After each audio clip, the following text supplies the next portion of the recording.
Lady of Sorrows, guide us. Did you want something? A bit crowded, don't you think? You'll need to swap out someone if you want me.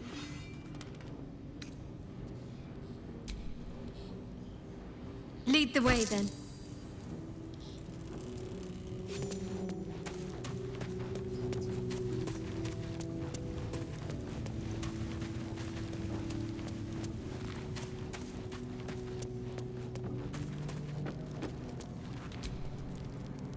Yes, darling.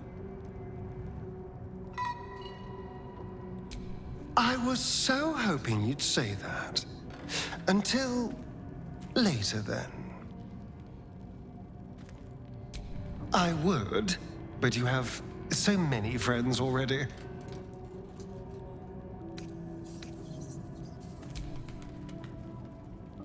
Well, in that case, I'm all yours.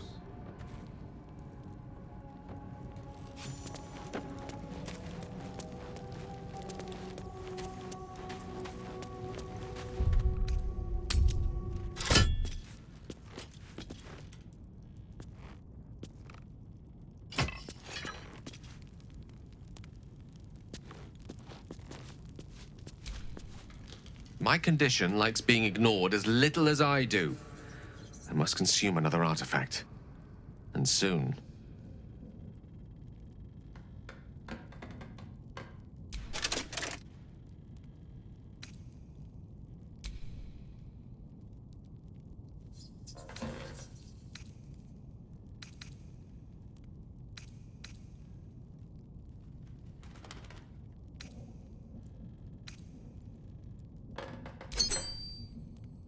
Thank you.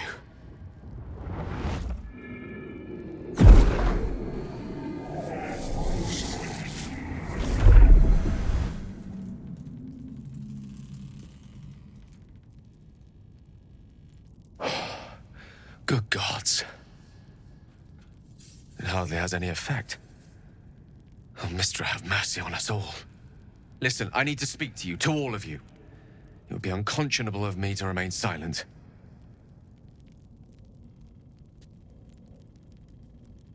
I might just be about to remedy that. You have to know who I was. You have to know who I really am. What I am is a walking shadow of the promise I once held. I'm what one might call a wizard prodigy. Who from an early age could not only control the weave, but compose it. Much like a musician or a poet. Such was my skill that it earned me the attention of the mother of magic herself. The Lady of Mysteries. The goddess Mistra. She revealed herself to me and she became my teacher. In time, she became my muse. And later, even my lover.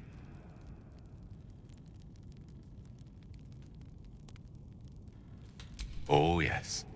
We enjoyed each other's company.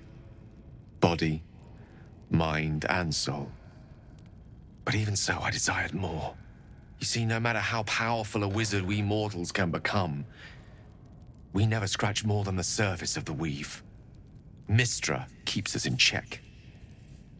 There are boundaries she doesn't let us cross, yet every time I was with her, I stood on the precipice, gazing into the wonders that lay beyond. I sought to cross her boundaries.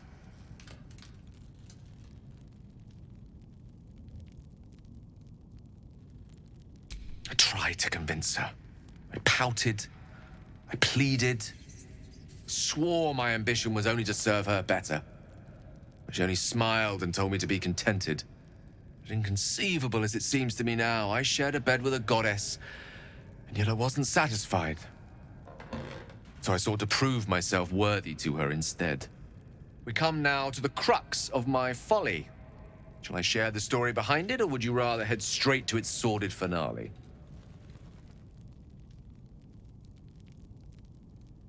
Very well. Here goes.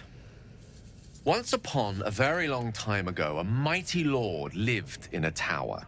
A flying tower, to be precise. I'll save his history for another time, but the gist of it is that he sought to usurp the goddess of magic so that he could become a god himself. He almost managed, but not quite. And his entire empire, Netheril, came crashing down around him as he turned to stone. The magic that was unleashed that day was phenomenal. Roiling like the prime chaos that outdates creation. Even the weave itself could not withstand the onslaught. It fractured, then shattered, and all magic was lost to the mortal realms, until the day Mystra returned.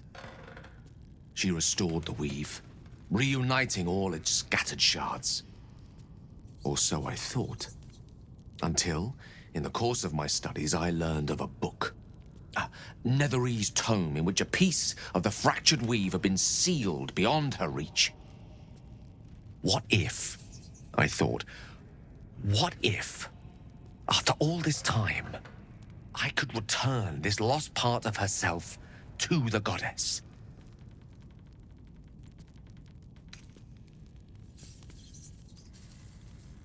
You know me. My gestures can never be grand enough. I was certain that this deed of raw power, draped in romance, would convince Mystra to take me by the hand and welcome me into her hitherto forbidden domains. I was mistaken. I obtained the fabled book and took it into my study. As for what happened next... Here. Place your hand over my heart. Let me show you.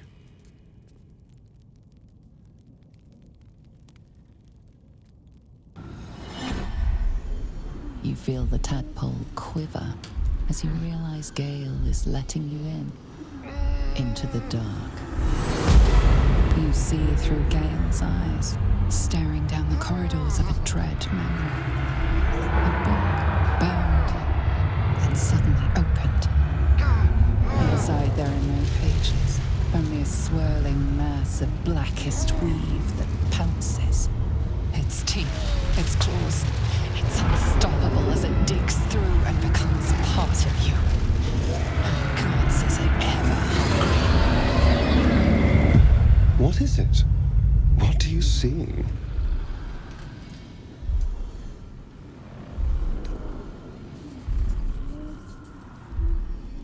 Thankfully, the moment I absorbed the fragment wasn't enough to kill me outright.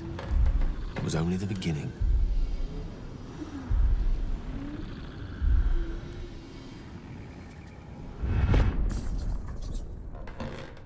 This Netherese blight, this orb, for lack of a better word, is balled up inside my chest. And it needs to be fed. As long as I absorb traces of the weave from potent enough sources, it remains quiet. Were it ever to fully destabilize, however.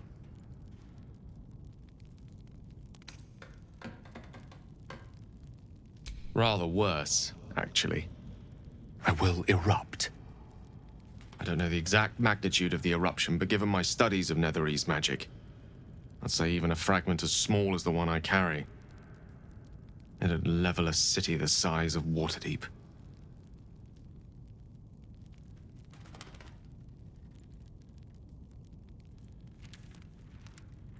We might chance upon a king's collection of magical artifacts around the corner.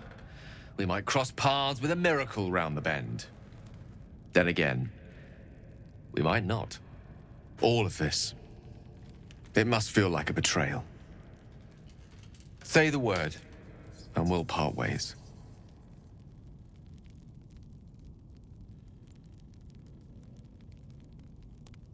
You'd have us debate that Netherese Jack-in-the-Box should be a blip on the horizon by now. I'm in two minds. And frankly, don't care a great deal. Either decision is fine by me.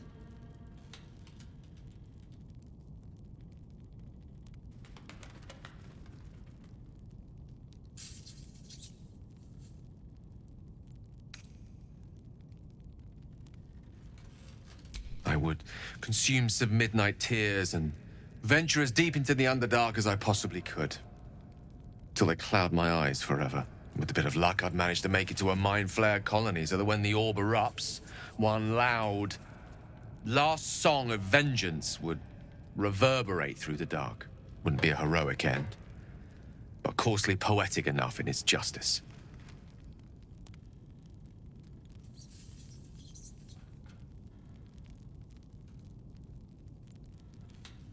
That is a great relief. Oh, a great relief indeed. You truly are a soul that steals my own. From all my new rallied heart, I thank you. I thank you all. I understand if you stand against me. I'm humbled if you stand with me. Either way, I will do my best not to let you down. I stand at a precipice, but if you do not give up hope, neither shall I. I'll fight. I'll resist as long as I can. Now, even I am tired of the sound of my own voice. Let us venture forth.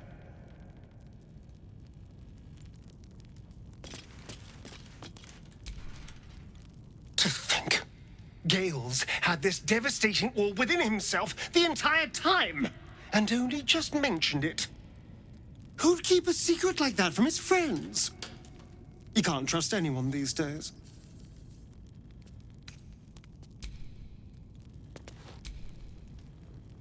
So Gale's been walking around this whole time with some sort of magic bomb in his chest. I'm not normally one to begrudge someone their secrets, but that's something I should know.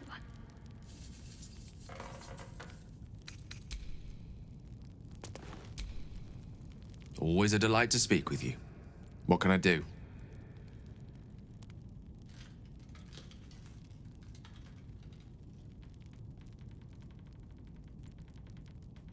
Ah, yes. Karsus. Karsus was perhaps the most powerful wizard that ever lived. The child who would be a god, the elves called him. And he tried. With a spell of his own devising, he endeavored to usurp in one fell swoop the power of the goddess of magic. Mistral, she was called then. Imagine what it must have felt like to be a god. To know yourself, to be untouchable, to be mistaken. As Karsus aimed his spell at her, she began to unravel, and with her, the entire weave. Too late did he realize what he had unleashed. It would have been the end of everything had not Mistral sacrificed herself. The goddess of magic is all magic. By dying, the entire weave was lost, and the spell that challenged a god failed. It was the end of Mistral. The end of Karsus and the end of an entire civilization. As the child who would be a god was turned to stone, his empire came crashing down around him. The floating cities of Netheril were no more. An event that came to be known as Karsus's folly.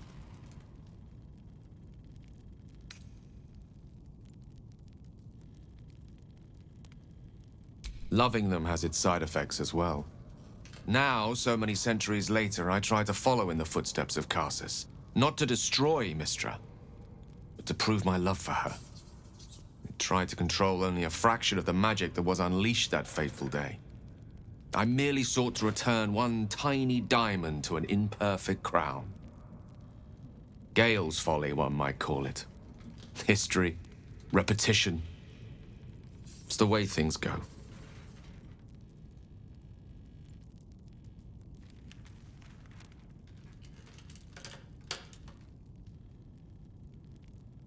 If it should ever come to that, if I ever know I am no longer able to stop it, I will do anything I can to ensure no one but me pays for my mistakes.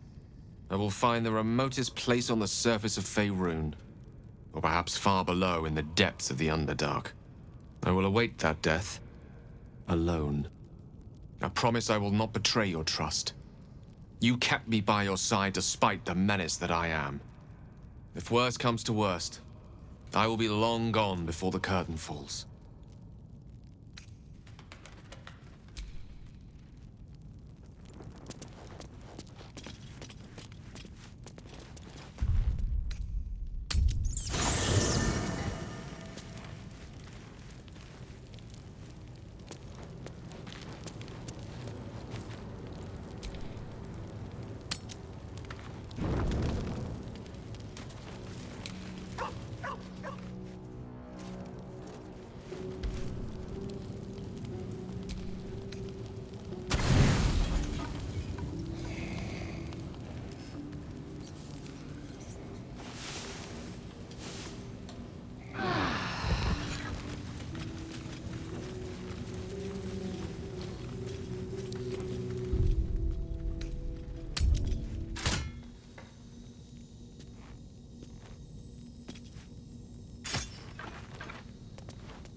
That orb seems powerful.